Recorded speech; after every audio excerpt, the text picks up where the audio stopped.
Bonjour à toutes et à tous, j'espère que vous allez tous très bien. Alors dans cette vidéo aujourd'hui on va parler des order blocks. Donc c'est un sujet qui m'a été très demandé, donc soit dans le groupe Telegram ou même dans les commentaires YouTube. Donc aujourd'hui je vais essayer d'être le plus clair possible parce qu'il y a pas mal de fausses informations qui circulent notamment sur YouTube à propos de ces notions un peu compliquées. Donc je sais pas, il s'est présenté comme si c'est une méthode secrète mais absolument pas.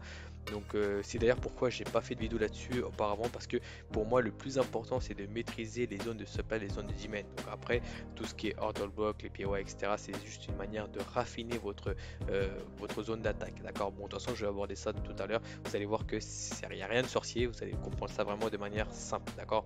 Donc si vous découvrez ma chaîne, n'hésitez pas à vous abonner, à liker la vidéo si ça vous plaît, à partager à vos amis, etc. Vous connaissez la chanson, d'accord? Donc on va commencer tout de suite la vidéo. Si vous me suivez depuis un moment, vous devrez savoir que je commence toujours par une petite illustration avec des schémas, et ensuite on va aller comme d'habitude sur les graphiques. Je vais essayer de vous montrer comment chercher justement ces fameuses order blocks. Donc ici, donc on va commencer d'abord par une tendance baissière.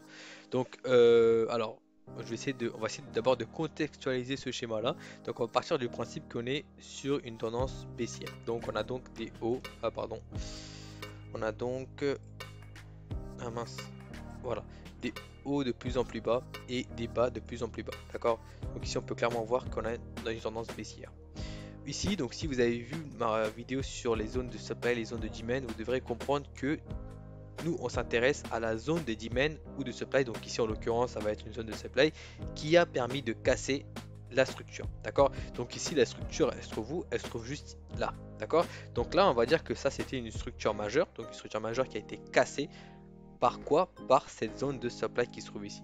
D'accord. Donc en fait le prix peut venir retracer soit dans cette zone de supply, donc dans cette zone entière quoi, ok, ou alors elle peut également venir chercher la zone, une zone un peu plus raffinée, donc ce qu'on va appeler order block. D'accord. En fait l'order block va juste consister à identifier la bougie, d'accord, la bougie qui a permis en fait d'injecter des millions, enfin d'injecter en gros ça permet d'identifier la bougie où les institutions, les gros poissons sont intervenus sur les marchés financiers, d'accord, où ils ont injecté leur argent sur les marchés, ok.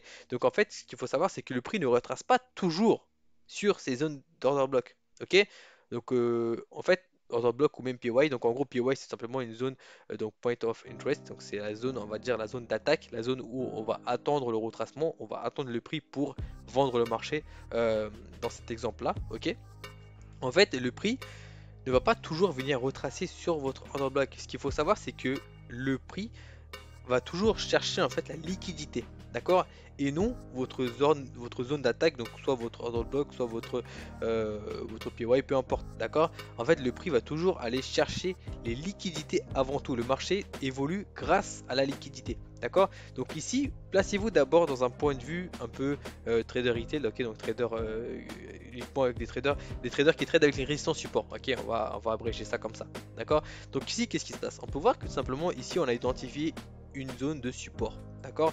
Donc ici qu'est-ce qui se passe? Le prix vient à casser, cette zone de support. Donc qu'est-ce qui se passe? Tout simplement cette zone de support va passer résistance. Donc techniquement en fait ce qui va se passer c'est que les gens vont s'attendre que le prix réagisse sur cette ligne imaginaire qui se trouve ici, donc sur cette ligne, voilà, donc sur cette ligne de résistance, d'accord. Donc les gens vont se positionner à la vente à ce niveau là, donc voilà, quelque chose comme ça à ce niveau là, avec attendez, voilà, avec un stop loss quelque part par ici, voilà, juste un peu au-dessus. Donc eux voilà, ils tracent des zones, je sais pas pour quelle raison, enfin comment est-ce qu'on identifie ces zones là, je ne sais pas, mais on va dire que leur stop loss se trouve juste au-dessus de ce support là, donc avec une entrée qui se fera ici, ok. Donc l'idée c'est quoi? C'est tout simplement de venir chercher en fait les stop loss, ok. Ce n'est pas forcément, le but n'est pas forcément de venir retracer sur vos zones bien raffinées, ok.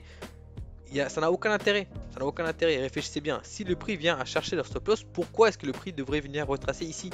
pour rien, aucun intérêt, d'accord? Donc essayez toujours de comprendre ce que le marché nous fait et n'essayez pas de trader en fait sans réfléchir, sans comprendre, sans comprendre le contexte, d'accord? Donc par contre, si jamais vous identifiez ici une zone d'imbalance par exemple, donc de l'imbalance ici, vous avez donc de la liquidité qui s'est formée juste ici par exemple, vous avez une liquidité qui s'est formée là, ok? Donc à ce niveau-là, il y a donc une raison, il y a donc un argument valable pour moi d'attendre le prix ici, d'accord? Pourquoi? Parce qu'ici vous avez donc une liquidité, le prix peut venir chercher cette liquidité là et réagir sur votre zone ici, votre zone raffinée, donc ce qu'on va appeler order block, d'accord? Par contre, si le prix vient déjà ici, donc le prix par exemple vient à former ici une liquidité, d'accord? Le prix vient à réagir dans cette zone de supply, donc non pas dans votre zone que vous avez déterminée en amont, mais il vient à réagir directement dans cette zone entière de supply, d'accord? Donc dans ce cas-là, vous pouvez tout à fait trader à la vente si jamais vous avez une indication à la vente ici, ok? Ça ne sert à rien d'attendre le prix là, parce que si jamais vous attendez votre prix dans votre order block, bah, vous allez attendre longtemps, d'accord? Le prix ne va jamais revenir ici, ok? Donc vous allez louper pas mal d'opportunités alors que vous aurez pu très bien avoir une très belle confirmation à ce niveau-là qui va vous permettre d'aller chercher du profit. Donc tout ça pour vous dire que les order blocks c'est très important. C'est très important pour comprendre le marché, pour comprendre où est-ce que les gros poissons sont intervenus sur le marché, d'accord? Donc le bloc de contrat, voilà, order block ça signifie le bloc de contrat en français, d'accord? C'est très important de comprendre le marché. Par contre, ce n'est pas forcément une règle d'or. Ok, ce n'est pas forcément une méthode secrète qui vous indique que le prix va forcément retracer ici. D'accord? Donc les order blocks, c'est quelque chose que vous pouvez par exemple implémenter, donc vous pouvez par exemple ajouter dans votre plan de trading, après avoir bien sûr backtesté, donc tout ça vous connaissez déjà j'imagine, d'accord? Donc vous pouvez tout à fait ajouter dans votre plan de trading, mais ce n'est pas forcément pour autant une méthode secrète qui va vous amener la rentabilité. Ok, donc voilà, donc ça c'est quelque chose que je voulais vous préciser. Voilà, après il y a plusieurs manières d'identifier ces order blocks, donc ça c'est un peu compliqué à voir ça ici, donc c'est pourquoi je vais vous montrer ça directement sur les graphiques tout à l'heure. Il y a plusieurs manières d'identifier les order blocks, donc bon, vous savez quoi, je vais vous montrer tout à l'heure, ça va être beaucoup plus simple. Là c'est un peu difficile à vous expliquer sur les schémas, d'accord? Donc maintenant on va voir la même chose sur la tendance haussière. Donc là c'est exactement la même chose. Bon là je vous ai juste tracé ça, mais c'est techniquement exactement pareil. Donc là sauf qu'ici au lieu d'attendre votre prix sur une zone de supply, on va attendre notre prix sur une zone de demand. Donc quelle zone de demand a permis de casser cette structure là? D'accord? C'est tout simplement cette zone de demand, d'accord? Donc toute cette zone de demand a permis de casser cette structure. Donc ça en fait c'est simplement une zone qui est assez grande, parce que lorsque vous tradez par exemple avec une structure de 15 minutes, si vous faites du day trading, donc sur une structure M15 par exemple, cette zone ici, donc cette zone entière demand peut être par exemple de 10-15 pipes, d'accord? Donc si jamais vous tradez ici uniquement avec la structure M15 sans forcément attendre une confirmation d'entrée en M1, M2, etc. Votre stop loss va être énorme, d'accord? Donc si votre stop loss est énorme, forcément votre profit sera assez court, assez serré, assez petit, d'accord? Parce que imaginons que, je sais pas, vous visez par exemple ici, vous visez, je sais pas, cette zone là, ok? Imaginons que vous visez cette zone ici, d'accord? Donc ici c'est votre zone de prise de profit. D'accord? Parce que vous avez identifié une potentielle, par exemple, vous avez identifié une zone de supply en 4 heures, par exemple, d'accord? Donc dans cette zone là, vous allez donc attendre un retournement. Ok, donc dans cette zone là vous devez absolument prendre du profit, à moins que vous souhaitez vous prendre votre break-even, d'accord? Donc à ce niveau là vous devez prendre du profit. Maintenant si vous tradez uniquement avec du M15, bah, vous allez donc trader à l'achat comme ceci. Qu'est-ce qu'il me fait? Pourquoi il me donne un stop loss aussi énorme? Voilà, donc voilà, vous allez donc trader comme ceci avec votre prise de profit à ce niveau là. Donc là imaginez que vous avez ce même trade ici en temps réel, bah donc vous allez avoir un RR de 1 pour 86, enfin 1 pour 8, ok? C'est très très faible, d'accord? Personnellement je ne prendrais même pas de trade si j'ai un RR de 1 pour 8, d'accord? Alors que là je dis bien si vous utilisez votre order block, donc dans ce cas là vous savez qu'en fait le prix va venir retracer, enfin, il y a un potentiel en tout cas il y a un potentiel, comment dire, il y a une probabilité, en gros il y a une probabilité que le prix vienne retracer sur cette hobby, d'accord? Dans ce cas là vous pouvez tout simplement prendre votre trade à ce niveau là, ok? Donc là d'un coup vous avez donc un RR de 1 pour 9. Ok, donc là, c'est pourquoi je vous dis les hobbies, c'est très important, c'est très intéressant. Pourquoi? Parce que si jamais le prix retrace dans votre zone d'order block que vous avez raffiné dans votre zone des domaines. Dans ce cas-là, vous avez donc un RR très important et donc un trade super intéressant. Ok? Mais moi, ce que je vous dis, c'est que ne soyez pas forcément figé, forcément focalisé, focus sur cette zone-là. Dans ce cas-là, le prix ne risque de jamais revenir et donc vous allez louper des trades. Alors que ici, si jamais le prix vient à réagir, donc vient à chercher d'abord cette liquidité là, donc imaginons que ici vous avez clairement voilà, le prix vient à réagir sur ces zones de support, d'accord. Donc là ce qui va se passer, c'est que le prix va venir chercher cette liquidité ici, d'accord, dans cette liquidité là, et ici vous allez avoir une confirmation d'entrée en M15, d'accord. Vous allez donc avoir une confirmation d'entrée en M15, donc à ce niveau là vous pourrez tout à fait vous placer à l'achat ici, ok. Donc vous aurez tout à fait un trade très intéressant, donc avec un stop loss quelque part par ici, donc en dessous. Donc quand vous allez prendre un trade en M1, vous allez donc avoir un stop loss très serré, d'accord. Vous allez avoir un stop loss de 3-4 pipes, ok. Donc si jamais vous prenez un trade à 3-4 pipes et que vous visez une zone de profit en M15, donc vous allez avoir un RR extrêmement intéressant, d'accord. Donc c'est pourquoi je vous dis, vous devez toujours garder en tête cette zone de demand, ok. Même si vous avez identifié une zone plus raffinée, d'accord, donc c'est ce qu'on va appeler un order block, vous devez toujours garder en tête que le prix peut réagir avant de venir combler votre order block, d'accord. Le prix peut tout à fait réagir dans cette zone de demand après avoir, euh, cherché, on va dire, une liquidité, d'accord, une source de liquidité, comme ici par exemple dans cet exemple là, d'accord. Donc voilà, donc c'est ça vraiment que je voulais vous dire dans cette vidéo là. Je sais pas, les gens ils croient que, je sais pas, il y a pas mal de gens qui me demandent qu'est-ce qu'un hobby, j'ai absolument besoin de ce que ça signifie, je ne comprends pas, je veux être rentable, mais il faut savoir que vous n'avez pas besoin de maîtriser toutes ces notions un peu optionnelles, on va dire, ok, pour être rentable. Ce que vous devez comprendre, c'est d'abord savoir qui c'est qui domine le marché au moment T. Donc est-ce que ce sont les vendeurs, est-ce que ce sont les acheteurs, et trader en fonction de ce que vous voyez, d'accord. Donc si jamais vous voyez que les zones de demand maîtrisent le marché à ce moment-là, ok, dominent le marché pardon à ce moment-là, donc vous devez donc privilégier des trades à l'achat et donc identifier vos zones de demand et attendre un probable retournement dans cette zone-là, ok. Après vous pouvez tout à fait, comme je vous ai dit, ajouter ces petits outils optionnels dans votre plan de trading, comme par exemple les order blocks, ok, qui va vous identifier où est-ce que exactement les gros poissons se sont intervenus. D'accord. Donc à ce moment-là, également coupler ça avec des imbalances. Donc là également il y a une imbalance, etc. Donc ça ajoute du poids à votre analyse. Donc vous pouvez tout à fait attendre votre prix ici. Mais si vous tradez sans comprendre le contexte du marché et que vous avez tout simplement identifié un order block et donc positionné ici à l'achat, n'a aucun sens. D'accord. Donc voilà, c'est vraiment quelque chose que je voulais vous préciser dans cette vidéo là. Donc voilà, essayez toujours de contextualiser un peu le marché, ok. Ah oui, d'accord. Bon, ne faites pas attention à ce qu'il y a à gauche, les schémas. Donc ça, bon, pour ceux qui sont dans le groupe Telegram, vous savez sûrement que je suis en train de préparer un service de coaching. Donc ça sera sous forme de groupe privé sur Discord. Voilà, de toute façon, je vous avertirai, je vous préviendrai le moment venu sur Telegram. Je vous invite à rejoindre notre groupe Telegram également. Le lien sera en description. Voilà, ça sera un prix plus qu'abordable. De toute façon, voilà, le moment venu, je vous communiquerai toutes les informations sur Telegram. Donc n'hésitez pas à nous rejoindre. Voilà les gars, j'espère que en tout cas le schéma vous a été clair, j'espère que vous avez compris le principe. Maintenant je vais vous dire tout de suite, enfin on va se retrouver tout de suite sur les graphiques pour vous montrer comment est-ce qu'on trace justement ces order blocks. A tout de suite. Alors les gars, ici on se retrouve sur la paire euro-USD, donc c'est la paire que je maîtrise le mieux, hein, c'est ce que je trade au quotidien. Donc là on est sur du 15 minutes.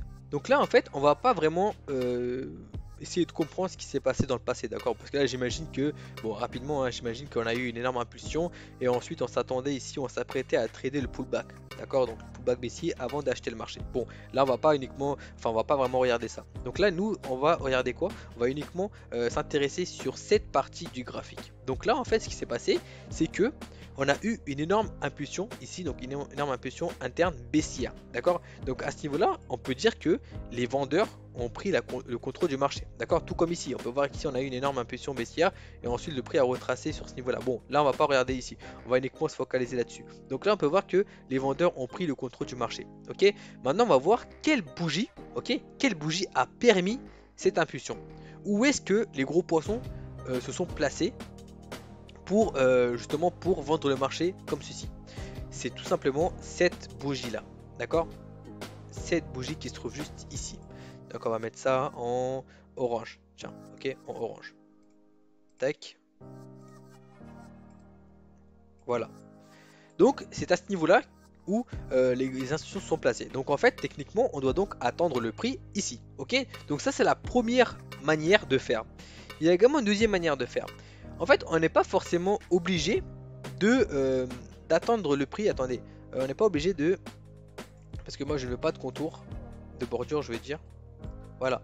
En fait, on n'est pas obligé d'attendre le prix exactement sur cette bougie-là. Parce qu'en fait, là, notre order block, c'est celle-ci. On est d'accord.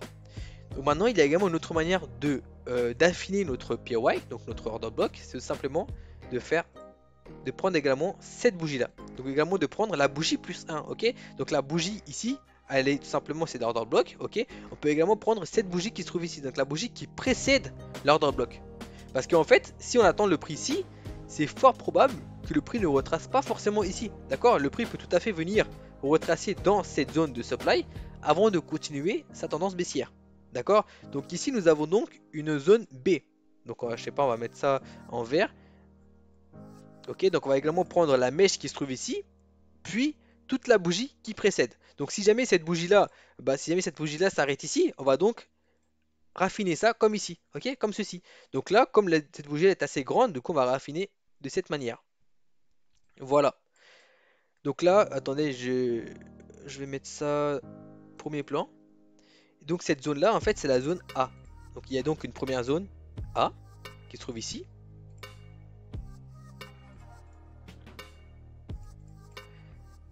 Donc cette zone B, donc ça c'est la zone B.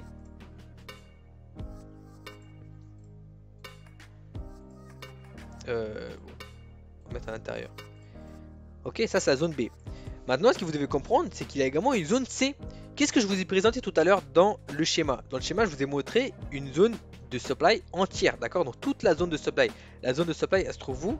Elle se trouve tout simplement ici. Donc on part de là à là. Donc tout ça, c'est la zone C. Prenez note les gars, parce que je vous dis ici, c'est pas, vous verrez pas ça souvent, hein.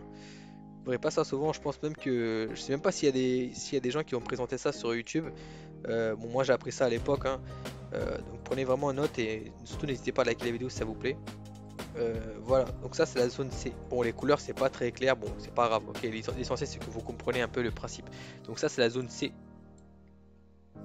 Voilà, donc en fait ici ce qui peut se passer, c'est que là voilà, ici on savait pas que le prix allait retracer là. Bon là, techniquement en fait le prix peut soit retracer là. Donc, dans le schéma je vous ai présenté, donc c'est toute la zone de supply ici, donc dans la zone C. Le prix peut également retracer soit là, donc dans la zone B, soit dans la zone C. Ok?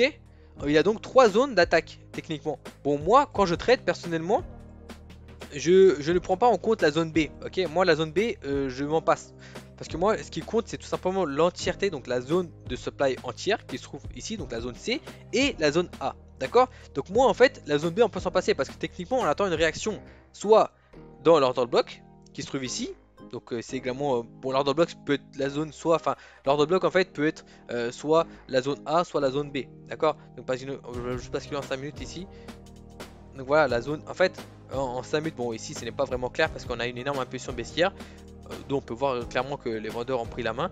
Donc en fait le prix peut soit réagir ici, soit réagir ici. Donc en fait la zone B c'est juste pour vous montrer qu'il y a plusieurs manières de tracer votre order block. D'accord? Donc en fait on va donc attendre le prix soit là, soit là, soit là. Donc si vous attendez forcément le prix ici, bah, vous allez toujours attendre le prix. Le prix ne va jamais retracer ici. D'accord? Donc ici vous avez donc de l'imbalance, etc. Donc on attend le prix dans une de ces trois zones. Donc qu'est-ce qui va se passer par la suite? On peut voir que voilà, donc là on a eu quoi? On a tout simplement eu de l'imbalance là.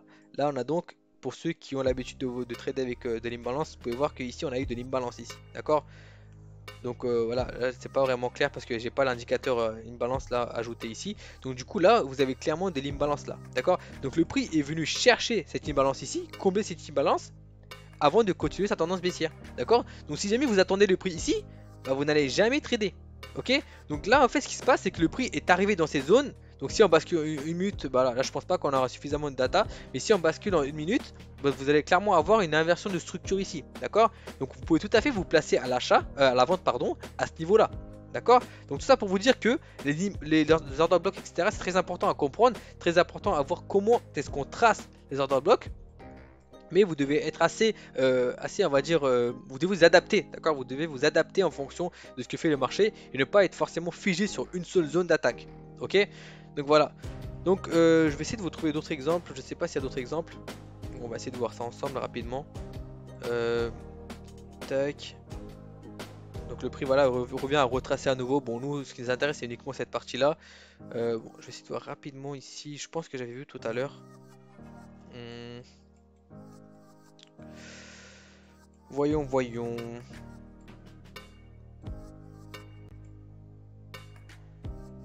Attendez. Rapidement. Regardez là. Voilà, regardez ici par exemple. Là par exemple on peut voir la puissance de l'imbalance, de l'order block pardon. Ici on peut voir quoi? On peut voir qu'ici on a eu une cassure de structure là. Ok. Après vous allez me dire c'est assez simple de voir ça sur les graphiques du passé, mais vous allez voir que c'est très simple à comprendre. Vraiment backtester ça vraiment et s'il vous faut même des dizaines d'heures s'il vous faut. Ok, maîtrisez vraiment ça à la perfection et vous allez voir que vous allez pouvoir identifier ça assez facilement en temps réel. D'accord, ce n'est pas vraiment la difficulté dans ce concept là. Vraiment ce que vous devez comprendre c'est le principe.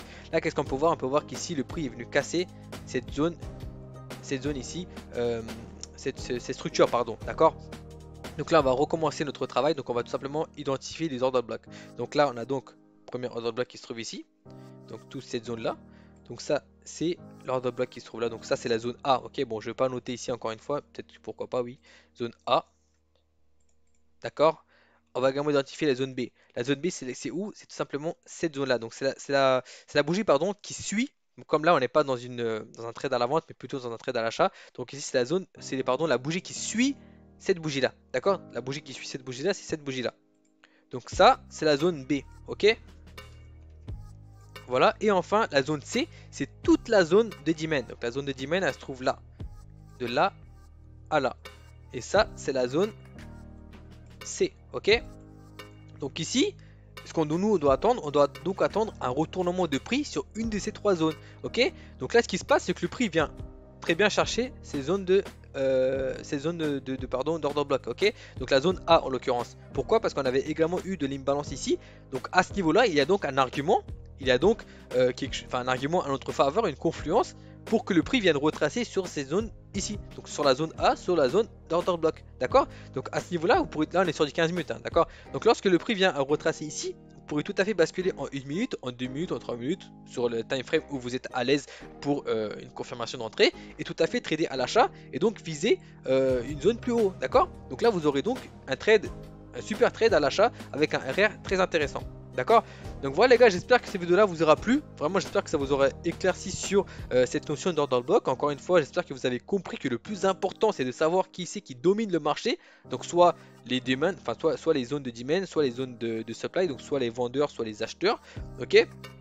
Et vraiment trader en fonction de ça, ok. Et ne soyez pas forcément focus sur ces notions un peu optionnelles comme les order blocks, les POI, etc. Donc en fait votre POI c'est soit ça, soit ça, d'accord. Donc c'est pas vraiment, enfin vous n'avez pas forcément besoin de savoir cette notion de POI pour être rentable, d'accord. Ce que vous devez comprendre c'est vraiment essayer de faire le plus simple possible. Comprenez vraiment l'idée majeure, enfin l'idée générale, d'accord. Et ensuite pourquoi pas, si vous maîtrisez déjà l'idée générale, encore une fois, pourquoi pas ensuite ajouter des petits éléments comme les order blocks, comme les POI, etc. dans votre stratégie. Ok, après avoir bien sûr backtesté ça autant de temps qu'il faudra. Ok, donc voilà les gars, j'espère que cette vidéo là vous aura plu. Moi je vous dis à très bientôt. Ciao ciao.